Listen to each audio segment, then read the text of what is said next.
Olá, pessoal, boa tarde. Eu sou a professora Nessi Rodrigues Lima e hoje nós vamos trabalhar um pouco essa temática da intertextualidade.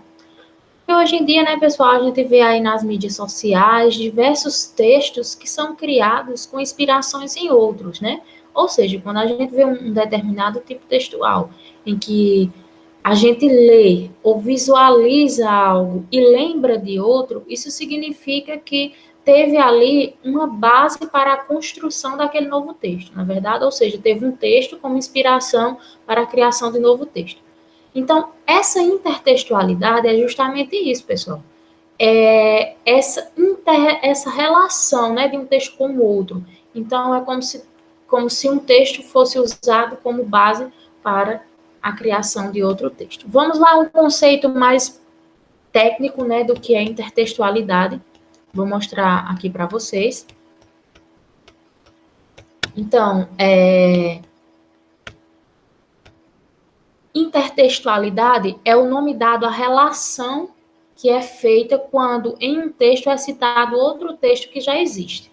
Né? Não é uma forma de citação direta. Eu estou pegando isso do texto tal. Não, não é uma citação direta, mas sim uma citação indireta, né? Em que nós, leitores, nós que estamos visualizando, nós percebemos essa interrelação, né? De um texto com o outro. É como se a gente já soubesse que aquele texto tinha sido criado com base em determinado texto que a gente já tinha visto ou em determinada imagem que a gente já tinha presenciado em algum outro momento. Então, pessoal, esse fenômeno, né, de intertextualidade, ele se trata-se de um diálogo, é como se fosse uma conversa, né, entre textos, uma conversa entre um ou mais textos que pode ser verbais, não verbais ou mistos. Isso quer dizer que a intertextualidade não precisa ser necessariamente, né, em gêneros iguais. Ou seja, a intertextualidade pode ser apenas em textos escritos, né, verbais, pode apresentar também em imagens, no caso, em textos não verbais, ou em textos mistos, como as charges, por exemplo, né, que envolve ali tanto a linguagem verbal como a linguagem não verbal.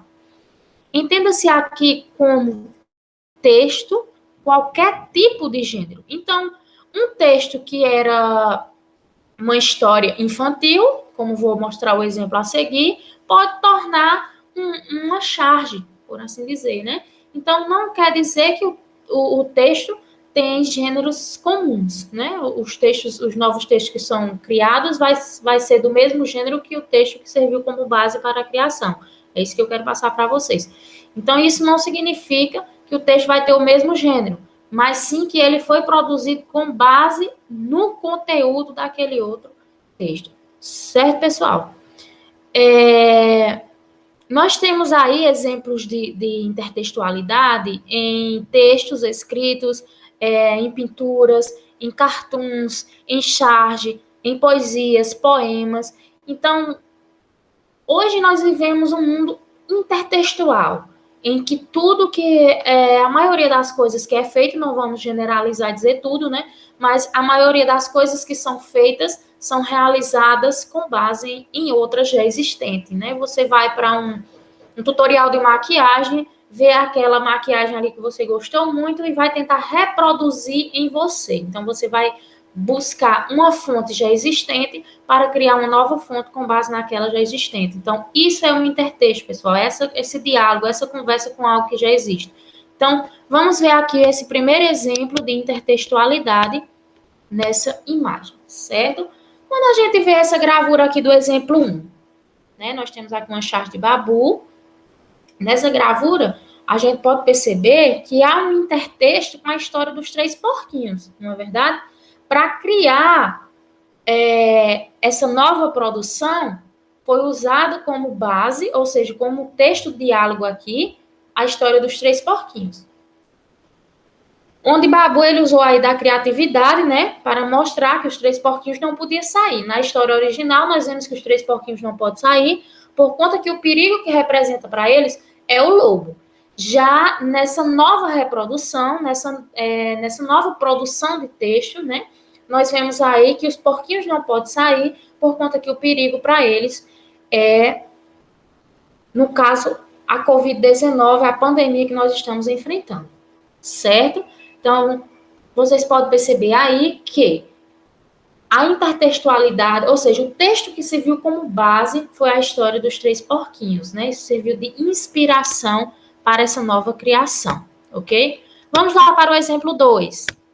E aí, o exemplo 2, nós temos o exemplo aqui da imagem original, né, da Mona Lisa, e vemos algumas novas produções que foi criada com base no texto, na imagem original, na imagem original de Mona Lisa, né? No quadro de Leonardo da Vinci. Então, a gente vê aqui essa produção da Mônica, né, simbolizando, fazendo um símbolo aí a essa figura da Mona Lisa, e vemos também aqui na propaganda, olha só, até mesmo na propaganda, né, como uma forma de chamar a atenção, onde quando a gente vê esse ator aqui fazendo o papel, a gente já dá para perceber que é uma reprodução da Mona Lisa, né? É algo que foi feito, inspirado, dialogando com o quadro de Leonardo da Vinci. É isso? Vamos ao próximo exemplo para a gente finalizar aqui esse contextozinho, né, de intertextualidade, onde a gente pode conhecer mais sobre esses determinados, sobre essa determinada ocorrência de textos, né, de intertextos, na verdade. Aqui nós temos uma charge, e nessa charge aqui a escrita está pequenininha, mas dá para a gente perceber que aqui a Mafalda, ela citou, dentro das falas dela, sobre um ogro.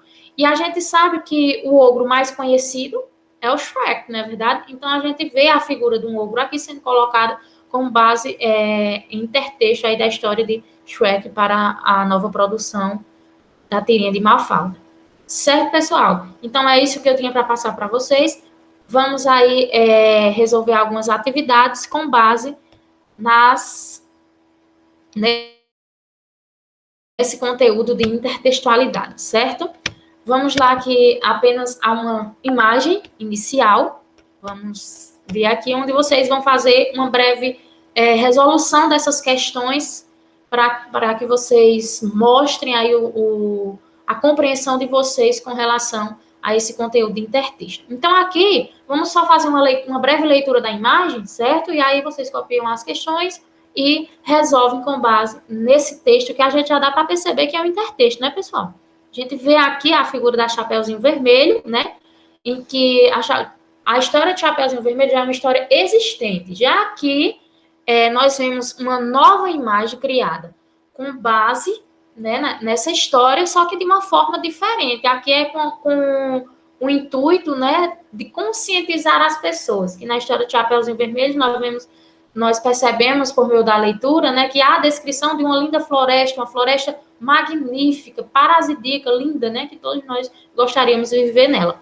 Porém, pessoal, aqui a gente vê a reprodução de um tema, né, que é bastante vivenciado no nosso dia a dia de hoje, né? Nós vemos aí a questão do desmatamento, onde aqui a floresta de Chapeuzinho Vermelho, que era tão linda, né, tornou-se totalmente desmatada, e aí Chapeuzinho, ela não está mais na linda floresta, ela está em uma floresta real, está acabada, não é verdade?